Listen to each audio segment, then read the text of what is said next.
باقی پینشن کا ذکر کرنا چاہتا ہوں جس کے سالانہ اخراجات میں بڑی تیزی سے اضافہ ہو رہا ہے۔ پینشن اخراجات انسسٹینیبل ہو چکے ہیں اور اس میں فوری اصلاحات کی ضرورت ہے۔ ابھی میں آپ کو بتاؤں گا کہ جو 9 جون کو جو نمبر پینشن کے پیش کیے تھے اور اس کو جو مزید اس پہ فائن ٹیوننگ کی گئی اور مزید آخری پینی تک کیلکولیٹ کیا گیا، تو اب وہ رقم کیا ہوگی میں ابھی وہ ریلیونٹ پورشن پہ آگے آپ کو عرض کروں گا۔ تو میں عرض کر رہا ہوں کہ اس لیے یہ اصلاحات جتنی جلدی ہو سکے یہ نافذ ہونی چاہیے۔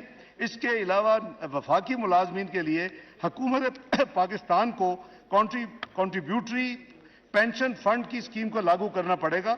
اس سلسلہ میں بجٹ مالی سال 2023-24 میں پینشن فنڈ قائم کر دیا گیا ہے اور اس کے رولز اینڈ پروسیجر پر کام کا آغاز ہو چکا ہے۔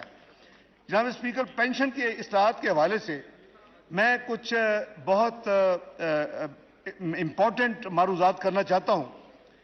بہت ہائی پروفائل جو ہمارے کئی لوگ ہیں اس سسٹم میں، وہ کئی دفعہ ملٹیپل پینشن وصول کرتے ہیں۔ وہ اگر ایک ادارے میں ریٹائر ہوئے اس کی بھی پینشن لے رہے ہیں، اس کے بعد ایک اور ادارے میں چلے گئے اس کی بھی پینشن لے رہے ہیں۔ میں نام نہیں لے رہا، مجھے ایسے لوگوں کا پتہ ہے جو 3 پینشن بھی لے رہے ہیں۔ میں سمجھتا ہوں کہ یہ ملک اس کا متحمل نہیں ہو سکتا۔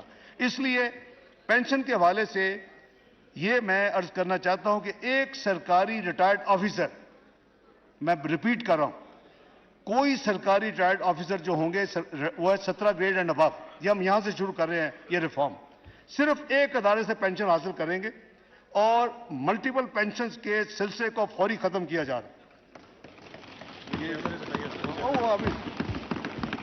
اب یہ ان کی ثوابدید ہوگی کہ جو 2-3 اداروں میں ان کو پینشن کی انٹائٹلمنٹ بن رہی ہے، کون سی ہائیسٹ پینشن ہے اس کو اڈاپٹ کر لیں۔ لیکن یہ فیئر نہیں ہے اس غریب قوم پہ، اس ملک پہ کہ ایک جو بڑے بڑے لوگ ہیں وہ ایک محکمے سے نکلیں، وہاں کی پینشن سب سہولیت لیں، اس کے بعد ایک اور جا کے دفتر میں بیٹھ جائیں اس کی سہولیت لیں۔ میں سمجھتا ہوں کہ یہ انفیئر ہے۔ میں نام لیے بغیر آپ کو کہہ سکتا ہوں کہ میرے ساتھ ماضی میں ایز فائنانس منسٹر لوگ آتے رہے ہیں کہ جی ہماری پینشن فلاں ہے، اس میں تو ٹھیک ہے، یہ فلاں دوسری جو اس کو ٹھیک کر دیں۔ بھئی ایک آپ پینشن لیں جو سب سے زیادہ ہے، اب ملک میرا خیال ہے کہ بڑی فیئر چیز ہے، اس کو فوری طور پہ لاگو کیا جا رہا ہے جناب اسپیکر۔ دوسری، پینشن کی کمپیوٹیشن کے وقت ایڈ ہاک پینشن الاؤنس کو کمپاؤنڈنگ کے بغیر نیٹ پینشن میں شامل کیا جائے، یہ ایک دوسرا ریفارم ہے، اس کی اشد ضرورت ہے۔ تیسرا ریفارم جو کیا جائے گا، ایک پینشنر اور اس کے اسپاؤس کی وفات کے بعد، یعنی پینشنر بھی خدا نخواستہ فوت ہو گئے، ان کے اسپاؤس بھی فوت ہو گئے، اس کے بعد جو ڈیپینڈنٹس ہیں اس میں کوئی ٹائم لیمٹ نہیں ہے اس پینشن کو جاری رکھنے کی، اس پیریڈ کو 10 سال تک لمٹ کیا جا رہا ہے کہ اسپاؤس، پینشنر خود، ان کی وفات کے بعد فیملی جو پینشن وہ بن جاتی ہے وہ 10 سال تک ڈیپینڈنٹس کو دی جائے گی۔ چوتھا ریفارم اس میں یہ کر رہے ہیں کہ ری امپلائمنٹ کی صورت میں کہ پینشن میری ہوئی، میں کل کہیں اور جاب پہ چلا گیا، تو وہ پھر پینشن یا تنخواہ میں سے ایک کو آپٹ کر لیں، پینشن لے لیں، یا بھی اگر سیلری تو نارملی زیادہ ہوتی ہے ورنہ کیا ضرورت ہے کہ ہم پینشن چھوڑ کے۔ تو یہ آفیسرز کے لیے ساری اسکیم کہ 17 اینڈ ابو، شاید آگے باقیوں کی بھی باری آئے اگر کوئی آنے والے وقتوں میں۔ یہ ریفارم ہے، یہ بہت پینڈنگ ہے اور بہت امپورٹنٹ ہے، تو اس لیے یہ فیصلہ کیا کہ اس ریفارم کو اب جاری کر دیا جائے۔ اور ملک میں آپ کو پتہ ہے کہ میں ایسے ریفارم ماضی میں بھی کر کے میں نے بڑی قیمتیں ادا کی ہیں۔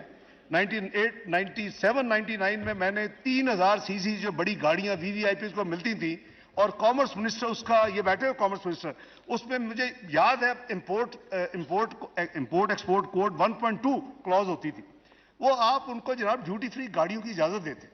یہ گورنرز، یہ پریزیڈنٹس، یہ پرائم منسٹرز، یہ ان سب کو یہ لسٹ تھی، اور وہ کامرس منسٹری ان کو دیتی تھی، آپ 3000 سی سی گاڑیاں فری منگوا لیں۔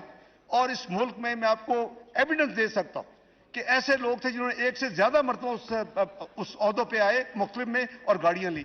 میں مزید آپ کو ایویڈنس دے سکتا ہوں کہ وہ گاڑیاں منگوائیں اور بیچی اور کروڑوں روپے کی جو ڈیوٹی بچائی وہ جیب میں ڈال لی۔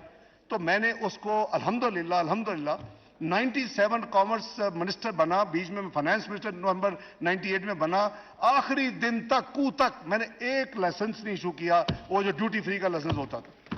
اور میں نے درجنوں لوگوں کو اپنا دشمن بنایا, مجھے کوئی اس میں یعنی افسوس نہیں ہے, کیونکہ ملک کے لیے یہ جو ایگزامپل ہے یہ ٹاپ سے شروع ہوتی ہے. ہم غریب آدمی کو تو پکڑ لیتے ہیں, اس سے تو ہم ہر چیز کہتے ہیں ٹیکس بھی پورا کرو, یہ بھی دو وہ بھی دو. ہمیں وہ نہیں ہمت ہوتی کہ ہم 70 سے اوپر والوں کو یار ایک پینشن لے لو, ملک افورڈ نہیں کر سکتا. یہ 3000 سی سی کے بھائی جان اگر آپ نے بعد میں بیچنی ہے تو منافع تو پھر بھی ہو جائے گا. تو جناب میں اس پہ بلیو کرتا ہوں. اسی طرح اگر چوتھا جو میں نے ریفارمرز کیا ہے وہ پینشن لیں گے یا سیلری لیں گے, جو بھی آفیسرز ہوں گے اگر وہ کام چھوڑ کے نیا شروع کرنا چاہتے ہیں, وہ جب وہاں سے ریٹائر ہوں گے پھر اپنا فیصلہ کر لیں کہ کون سی پینشن انہوں نے لینی ہے. تو یہ جناب اسپیکر, میں یہ جو سارا میں عرض کر رہا ہوں یہ بالکل پیور نیشنل انٹرسٹ میں ہے. میری ذاتی جیب سے تو نہیں ایسی چیزیں جانی ہیں یا کسی, لیکن میں سمجھتا ہوں کہ مل کے ہم نے کرنا ہے ملک کو سیدھا, تو اس طرح کے مشکل فیصلے کرنے پڑیں گے اور کرنے چاہیے. کوئی فرق نہیں پڑتا کہ اگر آپ کو کچھ اس کی قیمت ادا کرنی پڑے,